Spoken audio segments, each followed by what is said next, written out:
Where you are today is a result of things that you've heard, things that you've experienced, things that you've seen over the years. And consciously or subconsciously, you've allowed that thing to mold you to be the person you are today.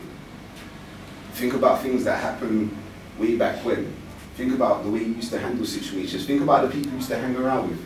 And then just think about your journey growing up. You was a direct representation of the people you was around, the words you was hearing on a constant basis. And when you made a choice, you made a decision based on an idea. My name is Taz, 19, live in South East London, in Thamesmead. Well, before 2020, I was heavily affiliated with people who were associated with gangs. Most recently, my brother, not my brother, but like a best friend, died stabbed in the neck in broad daylight. We had craziness going on with another group who were based in Blackheath, also in South East London. Heavy fights, police, raids, custody, the normal stuff associated with gangs besides prison. My name is Kelechi Nanabar. I am 17 years old and I am from Thamesmead. I have not been associated with gangs, however I did lose a friend to gang crime last year. My name is Kevin Campbell and my age is 23 and I live in Stratford, East London.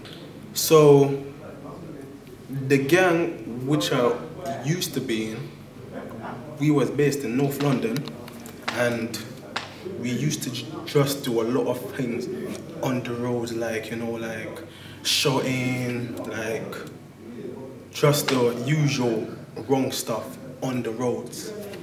My name's Lou, I'm 19 years old, I'm currently in college and in September I shall be going to university.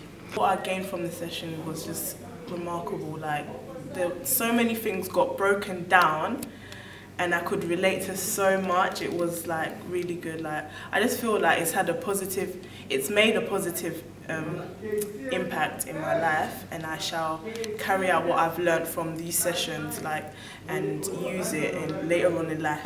Losing my friend actually split up the whole group kind of thing. So people were seeing other people as snakes, people were seeing other people as because one of my other friends were there when he died, so people were like, okay, so why did you not get stabbed as well?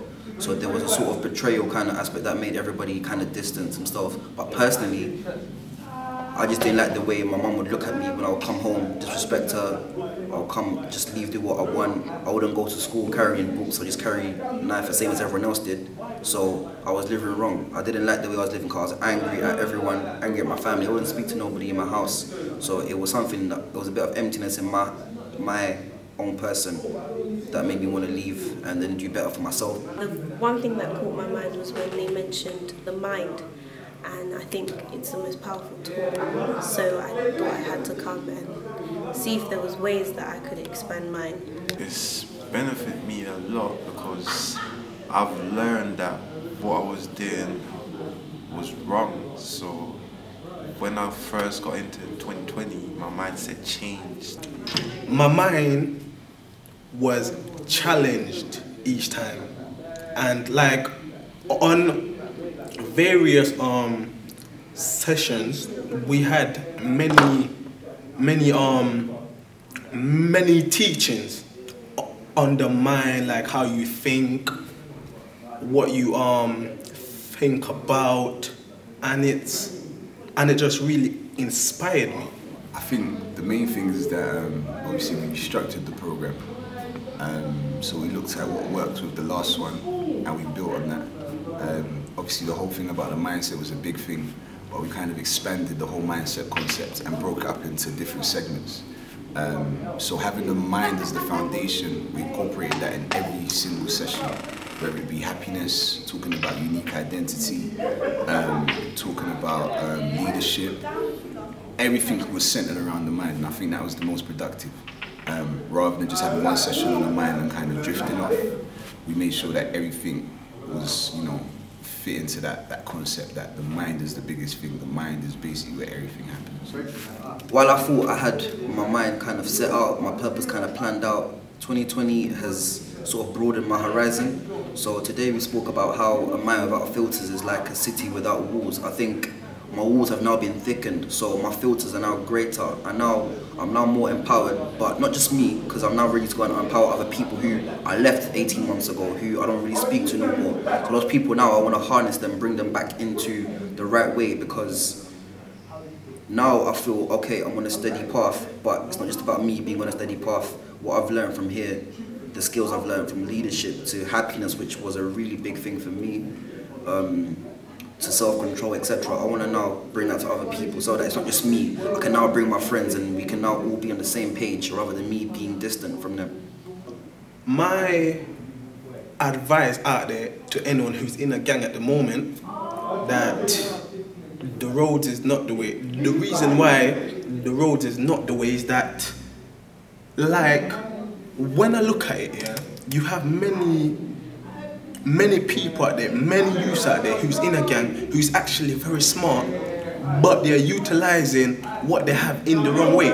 So if they look at it as, like, if they use the smartness in a good way to help other people, that will help them and other people. So what I say is that anyone out there who's in a gang, don't worry, it's not the end of the world, but you can change.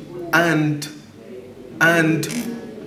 this program will help you to change. And this, being on this program is real love.